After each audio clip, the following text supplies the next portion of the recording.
बंदर राजा का आत्मसमर्पण। एक घने जंगल में बंदरों का एक झुंड रहता था। उनका नेता एक बंदर राज था। बंदर राज बहुत ही सक्षम और कुशल राजा था।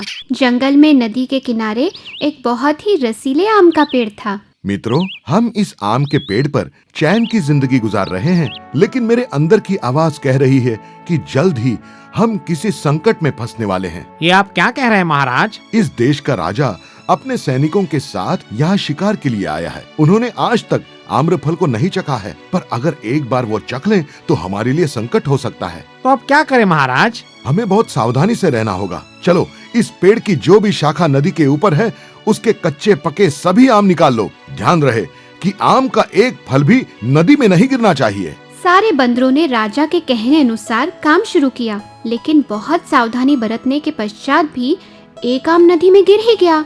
वो आम नदी में बह गया और राजा के एक सैनिक को मिला। सैनिक उस आम को लेकर राजा के पास गया। महाराज, ये देखिए, बहुत ही दुर्लभ और स्वादिष्ट फल है। ऐसी बात है, ये तुम्हें कहाँ मिला? नदी से बहकर आया महाराज, शायद जंगल से आया होगा। ठीक है, जाओ और उस पेड़ को ढूंढो।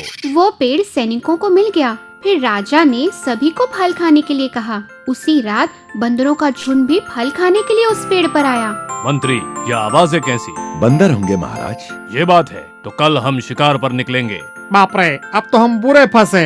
घबराओ नहीं, मुझे कुछ सोचने दो ताकि हम सब इस संकट से छुटकारा पा सके। बंदर राजा ने एक बहुत लंबी और मजबूत लता तोड़ी और फिर उसका एक सिरा उस पेड़ से बांध दिया। दूसरा सिरा उसने अपनी कमर से बांध दिया। मैं नदी के उस किनारे जाकर इस लता को पेड़ से बांध देता हूँ। फिर हम सभी एक एक करके नदी के उस पार जा सकते हैं। बंदर राजा एक ऊंची छलांग लगाकर नदी के उस पार गया। उसने उस लता को वहाँ पेड़ से बांधने की कोशिश की, लेकिन वो नहीं कर सका क्योंकि लता थोड़ी छोटी थी। उसने सोचा कि वो खुद ही पेड़ की शाखा को पकड़कर इस कठिनाई को दूर करेगा। लता की सहायता से एक एक करके सारे बंदर नदी के उस किनारे पर जाने लगे। उस देश का राजा नदी किनारे से ये सब देख रहा था। अरे क्या कर रहे हो? चलो जल्दी करो, जल्दी मेरे ऊपर पैर रख कर जाओ। महाराज, मैं आपके ऊपर पैर कैसे दूं? ये विचार करने का समय नहीं है, चलो जल्दी करो। मंत्री, देखो उस बंदरों का नेता अपने झुंड के लिए कितनी कोशिश कर रहा है। कितना प्यार है उसे अपने झुंड के लिए। सभी बंदर नदी के पार गए, लेकिन एक बंदर बहुत शैतान था। उसे बंदर राज से बहुत जलन थी। उसने मौके का फायदा उठाकर दांव साधा और बंदर राज को जोरदार धक्का दिया। बंदर राजा नीचे गिर गया और उसे बहुत गहरी चोट आई।